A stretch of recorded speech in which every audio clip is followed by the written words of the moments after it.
A segunda parte que vamos iniciar hoje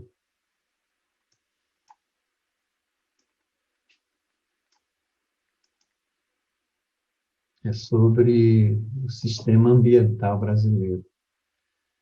Então, o que nós fizemos até então foi mostrar o pano de fundo, né? Todos os dados que eu apresentei, na verdade, é exatamente para inscrever qual é a resposta que o direito apresenta para essa crise ambiental, que é uma crise mundial, não é uma crise local no Brasil, não é uma crise mundial. Então, todos os dados que eu apresentei foi exatamente para abrir isso, para mostrar qual é o contexto em que o direito é chamado para apresentar uma resposta. Qual é a resposta? É o campo normativo, um dos mais importantes para enfrentar a crise ambiental ou frear essa ideia do crescimento a todo custo. Então, o sistema ambiental é um sistema que aparece a partir da década de 70, eu expliquei antes, mas é bom reforçar. O sistema ambiental já está dizendo, é um conjunto com várias normativas, todas elas associadas ou com um objetivo socioambiental. Então, todas essas normas, é por isso que a gente chama de sistema ambiental. E só vai aparecer esse sistema ambiental, não só no Brasil, mas no mundo inteiro, a partir da década de 70. Antes disso, ninguém falava em normativa ambiental, porque não se tinha a ideia de que o meio ambiente deveria ser tutelado ou protegido, ou preservado, ou conservado. Não havia isso. Havia apenas uma preocupação com o crescimento a qualquer custo. Então, a gente começa a perceber a importância desse sistema ambiental. A gente vai falar mais só do Brasil, mas, como eu falei, já isso ocorreu no mundo inteiro. Então, eu selecionei as principais normativas, e vai ter outras que eu também vou comentar, mas aqui é possível a gente ver já nessa primeira página as duas, a partir dos paradigmas, que nós temos um paradigma insustentável que não tem um sistema ambiental. Por quê? Porque o sistema ambiental aqui ele é engolido pelo aspecto econômico. O aspecto econômico ele se sobrepõe, ele é um verdadeiro predador, ele passa por cima de tudo. Então, por isso que ele é insustentável, que é o paradigma vigente. O paradigma da sustentabilidade, que está se constituindo, ele criou essas normativas. Então, a primeira delas, que é a Lei 6938, de 81, que cria a Política Nacional do Meio Ambiente. Então, ela está no mesmo, aqui ela tem 20 artigos, 21, uma coisa assim. E ela, na verdade, é a lei fundadora do direito ambiental brasileiro. Mas não é só do direito ambiental, na verdade, de um direito orientado para a sustentabilidade. O termo ambiental ele fez sentido na época, né? Mas hoje a gente vê que é um direito ao futuro, um direito que ele é intergeracional, ele não é só intrageracional, e ele não se preocupa apenas com o aspecto biofísico do ambiente. Então, ele está no mesmo nível dessas outras políticas que vão aparecer logo depois, na década seguinte. Essa aqui, que é a Política Nacional de Recursos Hídricos, de 1997, a Política Nacional de Educação Ambiental, que é uma política importantíssima, de 99, e a Política de Resíduos Sólidos, que é mais recente, que é de 2010. Então, todas essas políticas, elas derivam, a origem dela, de cada uma delas, é essa lei fundante aqui de toda essa reação, porque é preciso ver o direito ambiental ou o direito à sustentabilidade como uma reação, uma tentativa de frear a agressividade de um paradigma insustentável. Por isso que é muito importante, a gente precisa ter muito claro isso, como é que o direito tem elementos e tem instrumentos para enfrentar isso. E a gente vai ver alguns exemplos. Então, a política são essas três. Depois, mais adiante, eu também vou comentar em outras aulas. Então, assim, logo no segundo parágrafo, no artigo 2º da Política Nacional do Meio Ambiente, tem o objetivo central dela. Aí vale a pena comentar alguns verbos que aparecem. Então, veja, o principal objetivo. Primeiro, preservar os verbos. Vamos tentar guardar assim. Preservar, melhorar e recuperar. Isso, dito na década de 80, era algo absolutamente novo, porque ninguém falava nisso, ninguém falava nesses verbos. Então, era a ideia de preservar o meio ambiente, soava como muito estranho, né? No início da década de 80, porque, como eu falei, era uma coisa meio utópica falar em preservação, era coisa de maluco, né? Coisa de ecochato, de gente, porque os movimentos ecológicos eles estavam se constituindo na Europa, né? E começava a resvalar aqui na América Latina e no Brasil em particular. Então já havia toda essa preocupação, né, dessa primeira norma fundante dessa questão. Então, preservação aqui. Essa ideia de preservação, ela, naquele momento que foi pensada, instituída essa lei, ela tem uma ideia de intocabilidade dos recursos naturais, ou pelo menos de alguns. É uma ideia de uma natureza intocada. Então, quando se falou ali em preservar, o sentido do verbo era nessa perspectiva, de que era preciso pensar a natureza como algo intocável, sem a presença do humano. Então, depois, eu vou explicar depois que essa ideia ela foi sendo reformulada e migrou, ao invés de falar em preservação, passou-se a falar em conservação, porque a conservação ela inclui a atividade humana, o manejo, por exemplo. Então, você tem um determinado ecossistema. Vamos dar um exemplo, a Amazônia, que é um bioma, né? Então, a Amazônia não vai se falar depois só em preservar. Então, começa-se a admitir também a atividade econômica dentro desses biomas.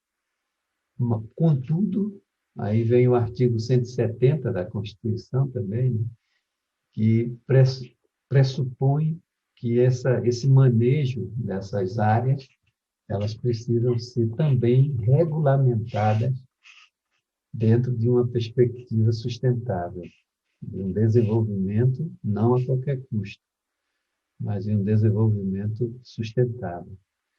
Então, essa ideia da preservação ela foi fundante, mas depois se percebeu que não fazia muito sentido mantê-la. Uma ideia de intocabilidade, é um mito, né? Um mito da natureza intocável. Então, passa-se a aceitar a ideia de que o humano ele pode estar ocupando, tanto é que os grupos, também se pensou nisso em função dos grupos que habitam essas áreas há 15 mil anos. E eles são não preservacionistas. Os grupos indígenas, por exemplo, eles são conservacionistas, porque eles fazem da floresta o sustento deles e, ao mesmo tempo, eles mantêm conservada. Eles não, em 15 mil anos, eles não destruíram. Por quê? Porque o estilo de vida deles não compete com a natureza, com o meio ambiente. É um estilo de vida conservacionista. Então houve um alargamento desse conceito, né, da preservação para a conservação. Mas a lei continua lá, né? O verbo é preservar, mas o sentido não é necessariamente de uma natureza intocada, a não ser alguns, alguns pontos, né? Alguns pontos que predomina essa ideia da intocabilidade. Algumas regiões, ecossistemas muito sensíveis, e que a atividade humana ela começa a ser muito agressiva. Então, se recorre a essa ideia preservacionista. Bom, então, esse é o primeiro ponto, era preciso preservar. Então, digamos que já está garantido isso, já está garantida essa preservação. Aí passou-se para a segunda, que é a melhoria. A melhoria que inclui o manejo. Então, além de você preservar, você consegue melhorar um determinado ecossistema a partir da ação humana. Ao invés de ser uma ação humana destrutiva, que em geral é assim, né? Dentro de um paradigma insustentável, mas dentro do paradigma sustentável, não. Essa ação humana ela pode melhorar e potencializar um determinado ecossistema. Um exemplo disso é na produção de alimentos, quando você produz com agrofloresta ou com agroecologia, você além de produzir alimentos saudáveis, que vai ajudar as pessoas que consumirem e que produzem a serem pessoas melhores, mais melhor nutridas, ainda melhora a terra, né? O solo, porque você não joga agroquímicos. Então, veja, aquela ideia de que o humano sempre é abusivo, que é comum no paradigma insustentável, não funciona aqui. Aqui é o contrário, você vai ter um ambiente, e o caso dos grupos originários, todos eles, o estilo de vida deles, além de preservar ou conservar, ainda melhora, porque eles fazem replantio natural, eles respeitam, por exemplo, os grupos indígenas, eles respeitam os corpos d'água, que tem peixe para eles se alimentarem, ou a floresta, que tem os animais não humanos, que eles caçam para alimentação. Eles não vão caçar para vender para a indústria, ou na pesca, né? Para a indústria da pesca, que é muito agressiva, e em larga escala. Então, eles, de certo modo, eles ainda melhoram o ecossistema. Ou a terceira fase é que não se conseguiu preservar. Aí a gente já recorre à agressão do paradigma insustentável. Então, ele não consegue preservar, porque é um estilo de vida muito abusivo e consumista e produtivista, que usa os recursos de forma exacerbada e tudo mais. Aí você não consegue nem isso, nem isso. Aí resta a recuperação. Por isso que tem que ter a lei. Porque se deixar quieto, deixar por conta, os caras não vão, num paradigma insustentável, ele não vai se preocupar com isso, porque a preocupação central é econômica, é de usar a natureza não como uma fonte de sustento da vida, mas como um recurso econômico que o cara usa para depois vender e volta lá para pegar mais, entende? Por exemplo, a madeira. Então, o sujeito vai usar, desmatar mesmo, porque ele quer ganhar dinheiro de uma maneira rápida. E o mercado estimula isso, né? Então, digamos que ele degradou uma área, só resta a lei, tem que ser por força de lei, E não adianta com exortação, com discurso, você não convence ninguém. Aí a importância mesmo do sistema ambiental, do sistema jurídico, porque o sistema jurídico ele não pode ser educado e pedir por favor, ele tem que tomar a lei como referência e falar, olha, é assim, caso contrário, você vai ser punido, você vai ser responsabilizado por isso. Então, não tem que conversar, né? Não tem que, essa é a ideia de um sistema jurídico. Ele tem que ter essa natureza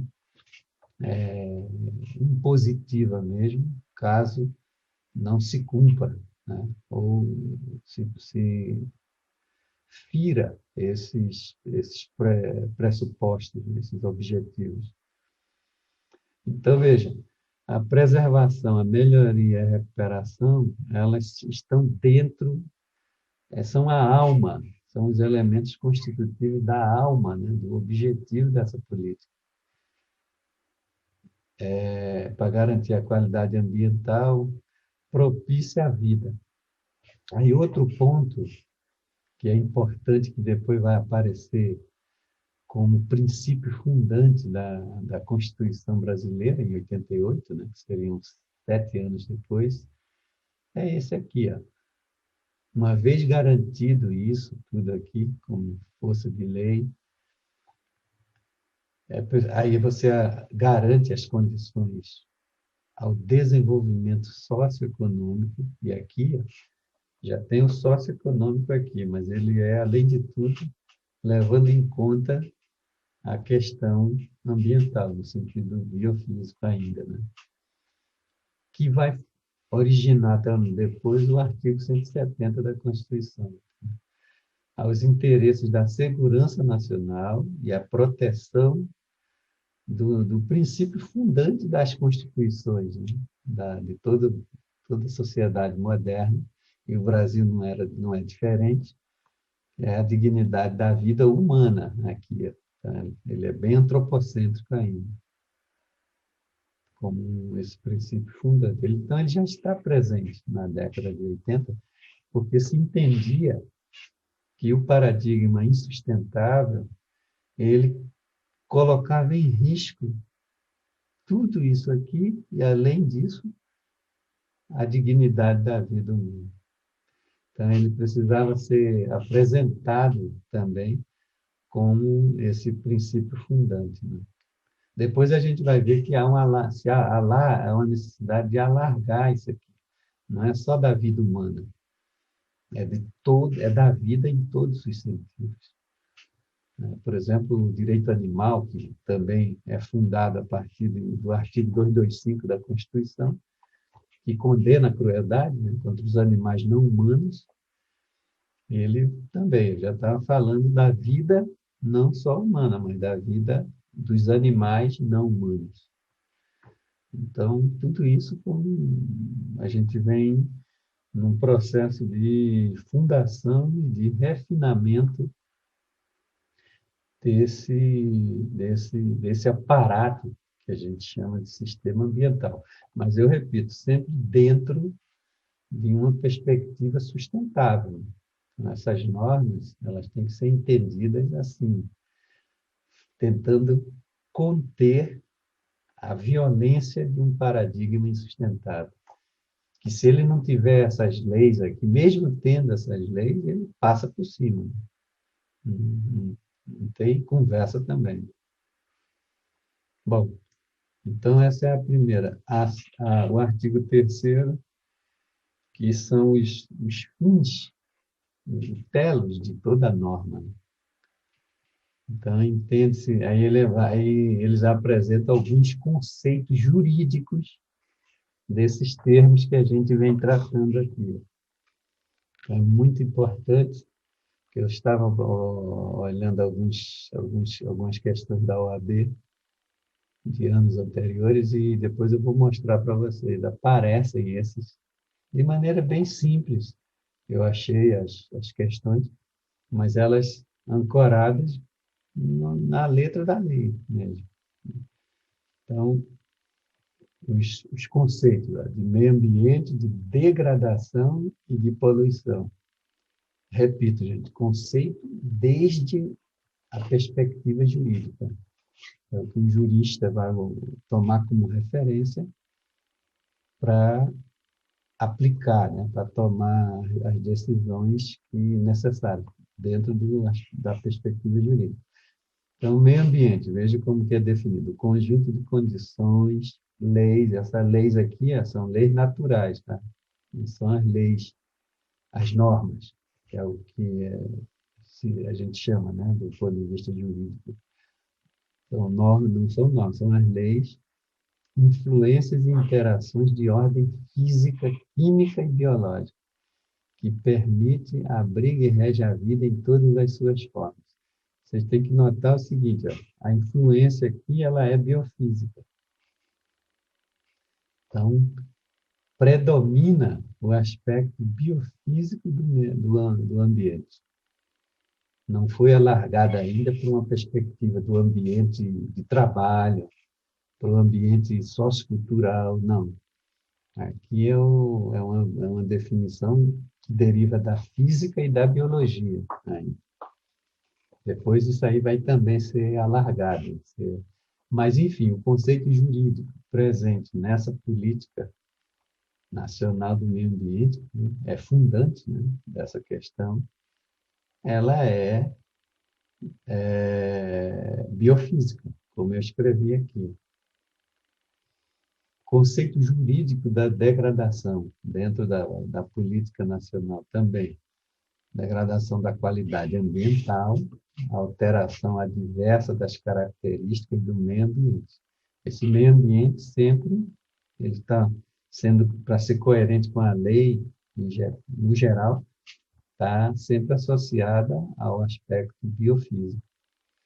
Então, sempre que o sujeito, por exemplo, ele produz alguma coisa, ele tira o proveito daquilo, né? Privatiza o lucro ou o faturamento, e ele devolve para a sociedade, por exemplo, ele produz papel dentro de uma indústria bem agressiva, que é a indústria de papel, e usa muitos produtos químicos.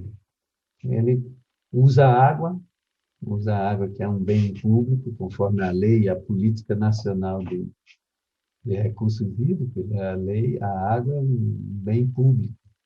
Então, não pode ser privatizado. Mas aí o cara aqui, ele privatiza, usa um monte de efluentes, porque para produzir papel é muito produto químico, e devolve esses efluentes no corpo d'água, e que a sociedade é que vai entubar esse prejuízo, esse passivo ambiental, ou um dano ambiental, ou um crime ambiental.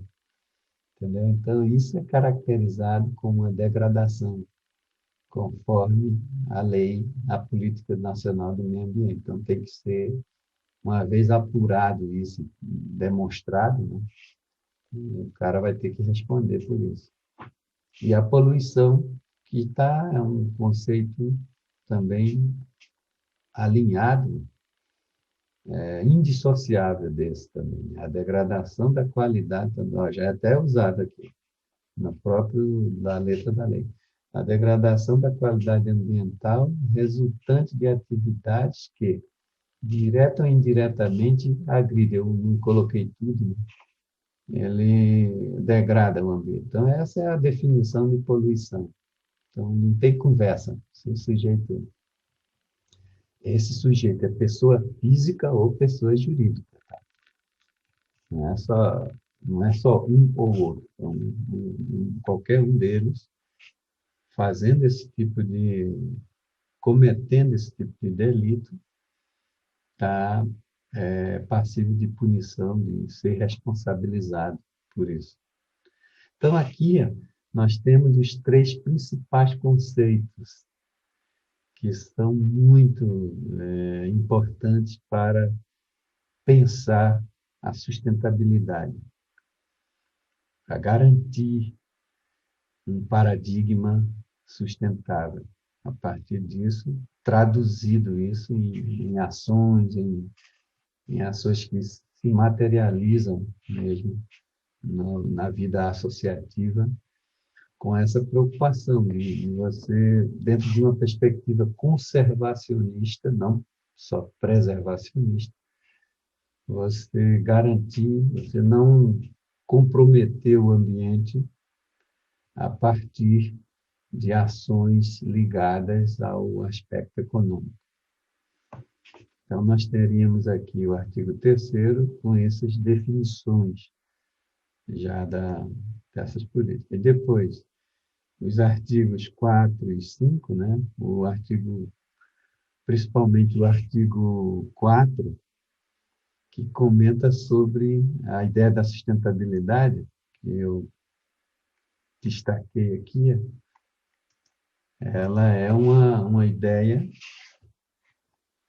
que já começa, já veja, no início da década de 80, uma possibilidade de compatibilizar meio ambiente e economia.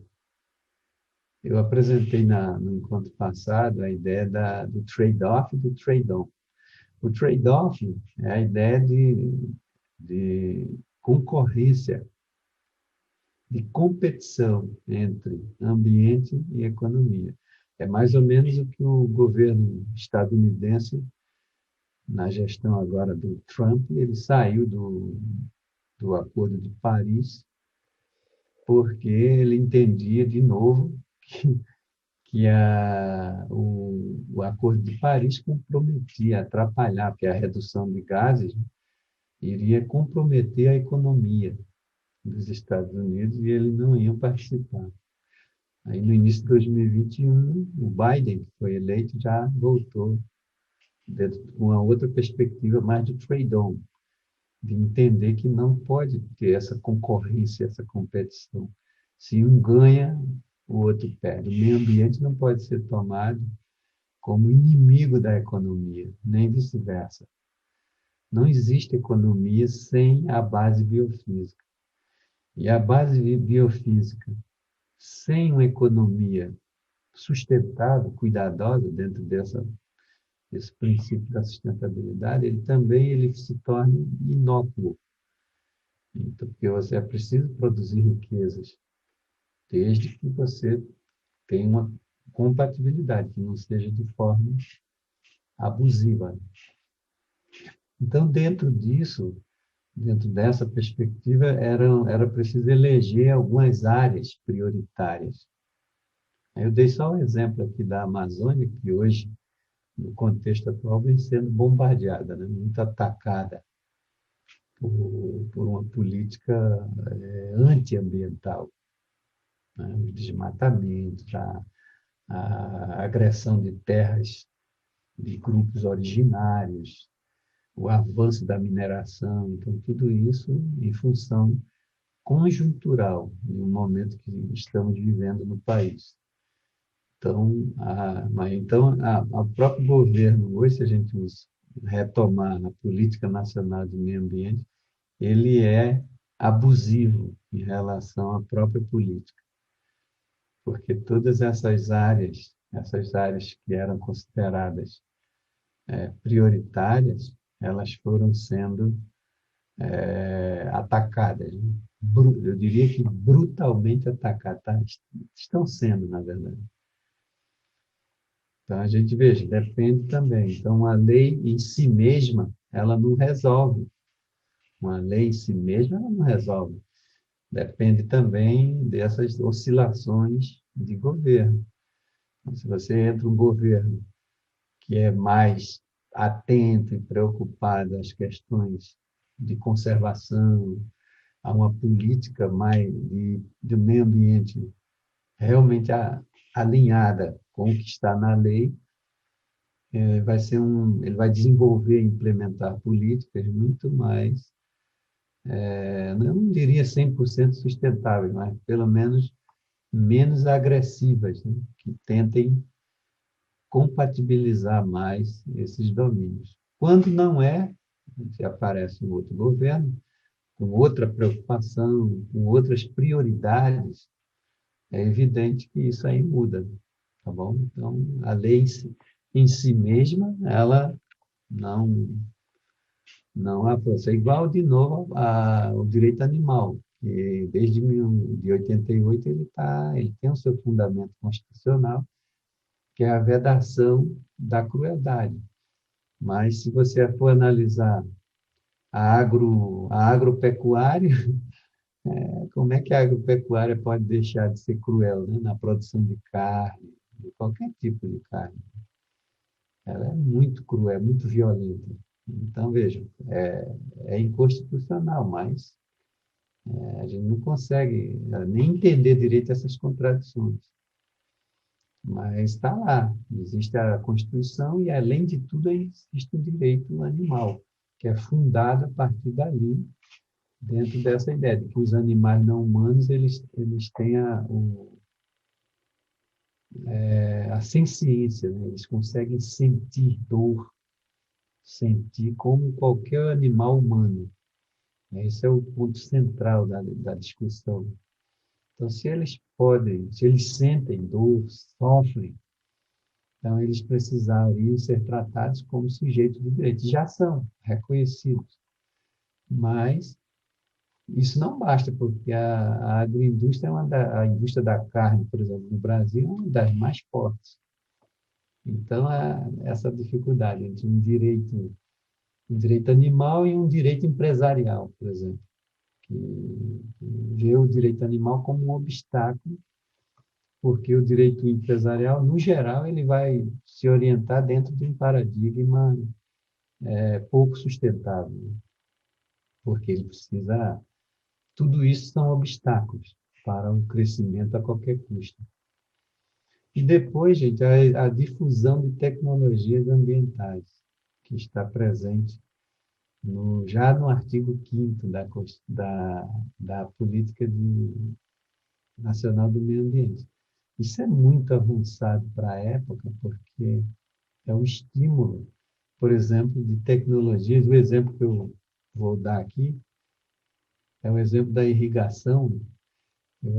Existe tecnologia de irrigar uma produção, principalmente em pequena escala, que é a produção de alimentos, por exemplo, sustentável, ela tem que ser em pequena escala.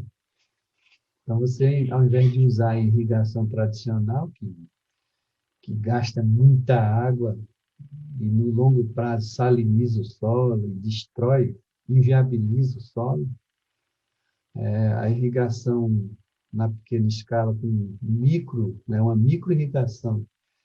Os estudiosos, né, o pessoal especialista em plantas, eles sabem exatamente a quantidade de água que as plantas elas precisam. Então, eles constroem verdadeiros filetes na terra. E a irrigação ela é exatamente a quantidade de água suficiente para aquela planta. Então, você não, isso é sustentável. Você não vai usar água, desperdiçar água. Só usa a quantidade de água que a planta demanda, reclama. Então, veja, é o uso do conhecimento, né, da pesquisa científica, que quem faz é a gente na academia, a produção desse conhecimento usado de forma sustentável. Então, já estava presente, dei só um exemplo, né, mas tem diversos. De novo, a agroecologia é uma tecnologia sustentável de produção de alimentos, porque ela envolve. Quando se fala em tecnologia, não é só tecnologia no sentido clássico, né? Técnica, indústria, essas coisas, não. Tecnologia social também, né? Tecnologia socioambiental, essa tecnologia que vai produzir alimentos numa escala menor e que não vai ser abusiva. Essa produção de alimentos ela é saudável para quem produz e para quem consome. Principalmente por quê? Porque ela é numa pequena escala e sempre só vai ser vendido o excedente se sobrar, né? É o contrário de uma produção em larga escala que opera no outro sentido, né? Você produz para exportar. Então, o exemplo da produção de grãos no Brasil ilustra muito bem isso. usa tecnologias a larga escala que não são tecnologias ambientais, que usa agrotóxicos, usa tudo isso, usa muita água, usa pouca mão de obra, porque toda ela industrializada, não precisa de muita mão de obra. Então, os impactos são muito fortes do ponto de vista socioeconômico, sem falar nos ambientais. Então, a indústria, a produção de alimentos em larga escala, ela está sempre incluída num paradigma insustentável, porque ela é muito agressiva, muito abusiva. Então, ela não precisa de tecnologias ambientais, ela usa tecnologias clássicas, tecnologias que têm uma preocupação com o cálculo produtivo, produtivista, na verdade. Tá bom? Então, essa difusão de tecnologias ambientais seria um exemplo, esses são esses. E já foi criado, já está dentro desse artigo 5º, a divulgação de dados. Então, você pode, como cidadão, você tem o direito a informações. O poder público ele tem que oferecer conforme esse artigo 5º que já está na política de meio ambiente. Eu estou falando de informações sobre atividades, né? Então, se você vê uma determinada fábrica sendo criada, ou um lixão, por exemplo, um lixão construído no lado da tua casa, você tem o direito de ter informações sobre isso, e como nós operamos, né? Do campo o pessoal do direito é mais fácil, porque já tem toda essa formação sobre a questão da lei, dos direitos, dos deveres, mas o cidadão comum não. Mesmo instruído, o cara que não tem formação jurídica, tá, não sabe como fazer, mas está na lei, são informações sobre isso. Ó, dados sobre, por exemplo, hoje, nesse ano, no ano passado, a gente viveu um ano muito seco aqui em Curitiba. Foi um ano com pouquíssima chuva. Então, a gente tinha direito a informações, sim, sobre o racionamento de água. Aí depois, informações sobre a pandemia. Nós temos, o governo não pode sonegar a informação, ele fere esse artigo 5º da Constituição, da Política Nacional do Meio Ambiente, que é o direito a informações corretas, atualizadas, sobre algo que pode me afetar. Então, se eu tenho lá um racionamento de água, eu não fui informado sobre isso, eu não posso alegar desconhecimento também, né? Porque vocês perceberam que isso tudo, em nível municipal, era sempre informado nas redes sociais, nos órgãos oficiais, sempre informado. Mas não é por isso, em função dessa observação dessas exigências legais. O cidadão tem esse direito. Então, se o cara vai instalar, alguém vai instalar um lixão do lado da tua casa, que vai te trazer problema, vai gerar gás metano, que é extremamente agressivo, é 23 vezes mais agressivo do que o dióxido de carbono. E aí está do lado da tua casa ali, entendeu? Ou então, alguma fábrica ou alguma atividade que tem um impacto sonoro muito forte, isso compromete o teu bem-estar, você pode também recorrer a esse tipo de normativa para reclamar, para reivindicar seu direito e tal. Se vai ser resolvido, também a gente nunca sabe, não garante. Tá? E também no artigo 5º ele já antecipa a questão das penalidades e a responsabilização solidária, que é o que vai aparecer, por exemplo, na Política Nacional de Recursos e Resíduos Sólidos, né, em 2010, lembro que eu fiz pesquisa sobre isso também. Então, essa imposição já dessa responsabilização. Tá? E faz uma referência muito forte, esse artigo, à responsabilização em nível governamental. responsabilidade dos governos, considerando que eles não podem fazer o que querem fazer. É evidente que não. Nem deixar de levar em conta esses fundamentos, essas orientações dentro dos marcos legais. Então, a gente vê, gente, o nível avançado dessa política para a década de 80. Ela realmente é a mãe de todo o direito à sustentabilidade, né? Não só o direito ambiental no sentido físico, mas é um direito que é uma norma que realmente é a norma mother, né? É ela que... Bom, aí depois o artigo 6º, que fala do Sistema Nacional de Meio Ambiente, que apresenta toda uma estrutura para quem vai atuar nessa área, como se especializar no direito ambiental. É fundamental, né, ter presente esse, essa, essa norma, né, essa política, porque ela descreve de maneira detalhada toda essa estrutura, né, que é o do Conselho Governamental, do CONAMA, do Ministério do Meio Ambiente em nível nacional, do IBAMA, do Instituto Chico Mendes. Então, são essas estruturas que estarão presentes, né, dentro desse Sistema Nacional de Meio Ambiente. Então, a gente já via, gente, que na década de 80 nós já tínhamos um aparato legal muito bom, muito forte, muito consolidado e consistente para tratar, enfrentar, deliberar, punir, responsabilizar qualquer ação derivada do paradigma da insustentabilidade.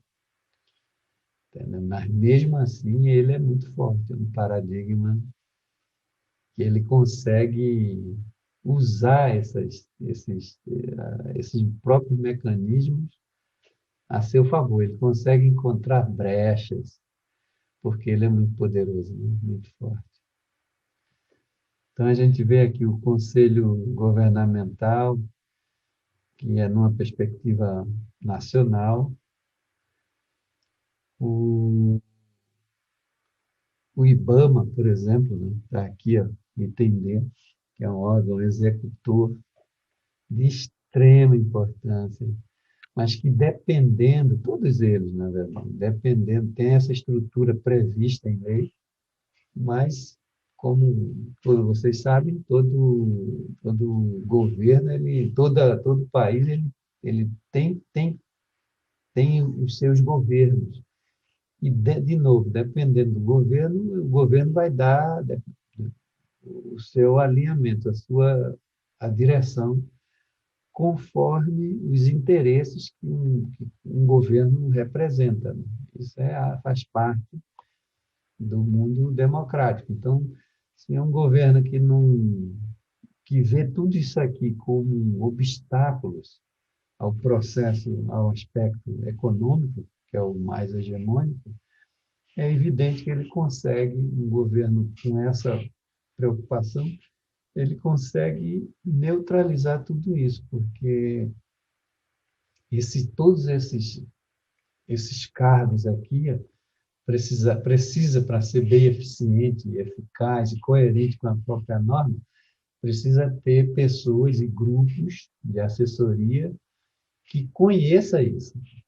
Um cara que tem uma formação, não necessariamente jurídica, mas ele conheça essa. E se for jurídica, melhor ainda, né? Em especialização nessa parte ambiental, com a possibilidade de dialogar com as outras áreas. Tem que ser, né? Mas você pode fragilizar tudo isso à medida que retira essas pessoas, esses profissionais com uma boa formação e comprometido com esse tipo de política, você pode fragilizar isso retirando, colocando outras pessoas alinhadas com outras preocupações. Aí a gente vê, poxa, mas o Conselho, o IBAMA, né, o Instituto Chico Mendes não está funcionando, por exemplo. O Instituto Chico Mendes, ele é parecido com o IBAMA, mas ele tem um interesse completamente diferente, tem uma atuação ligada à bio e sociodiversidade, aos povos originários, ao extrativismo, entendeu? Então, ele cuida de tudo isso aqui, de, por exemplo, problemas associados à biopirataria, à sociopirataria, que é muito comum esse tipo de prática entre os países do norte e os países do sul, que é uma pirataria, um roubo mesmo, né? Roubo de plantas, de ativos, e também os saberes. Depois eles querem vender, eles patenteiam, querem vender para nós tudo isso. Veja, o Instituto Chico Mendes, se você esvazia, retira da frente desse tipo de instituto essas pessoas com formação, um bom entendimento da norma, não precisa ser um jurista, mas uma formação biológica, ambiental, realmente você esvazia. Se você coloca lá só pessoas com formação preocupada apenas com política de curto prazo, você destrói essas. E isso já faz mais de 50 anos, 40 anos que, mas você consegue fragilizar esses órgãos, entendeu? Então sempre a gente tem que pensar isso dentro dessas injunções políticas do contexto que a gente está vivendo, tá? Quem são qual é o grupo, né, que vai dar continuidade, que vai fazer valer isso ou não, que é o que vem acontecendo com o Instituto Chico Mendes. Eu tenho muita gente que foi retirada à frente dos cargos, porque eram pessoas muito ativas em relação a isso. Por exemplo, a povos originários, quilombolas, indígenas, ribeirinhos, marisqueiras, pescadoras, pescadores artesanais, tudo isso. Políticas que davam incentivo e apoio a esses grupos, formação, ecoformação para esses grupos. Então, quando você retira, essas pessoas ficam realmente mais em condição de vulnerabilidade, no sentido mais profundo. E ainda no artigo 6º,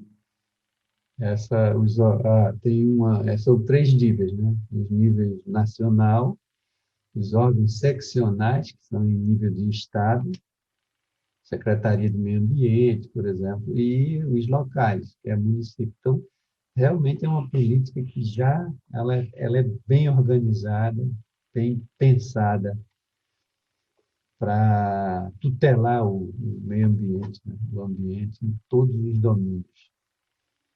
Então, essa é um ponto bem importante, tá?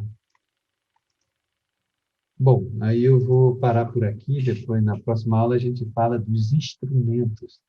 Então, até então nós vimos essa primeira, dentro do paradigma da sustentabilidade, a Política Nacional do Meio Ambiente, que é a política fundante de todo o direito ambiental. Eu amplio isso, né? De um direito à sustentabilidade ou direito ao futuro, como alguns pesquisadores do campo jurídico chamam.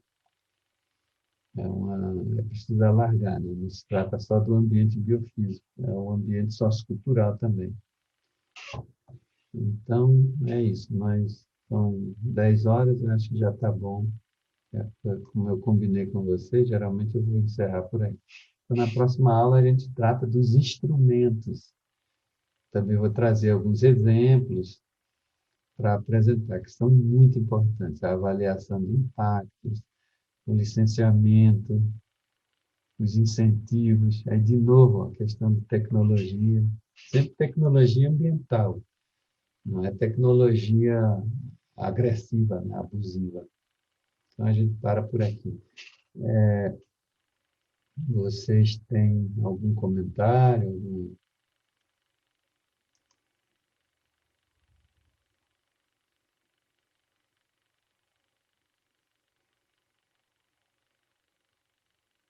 Não? Então, boa semana para vocês. É isso aí, minha gente. Continua se cuidando, tá bom? Muito cuidado é pouco, porque a situação é mais delicada ainda. Na verdade, existem alguns estudos aí que tem que a gente já está numa escala, na faixa preta faz tempo. Então, se a gente não se cuidar, né, como sociedade civil, tá bom? Boa semana para todos.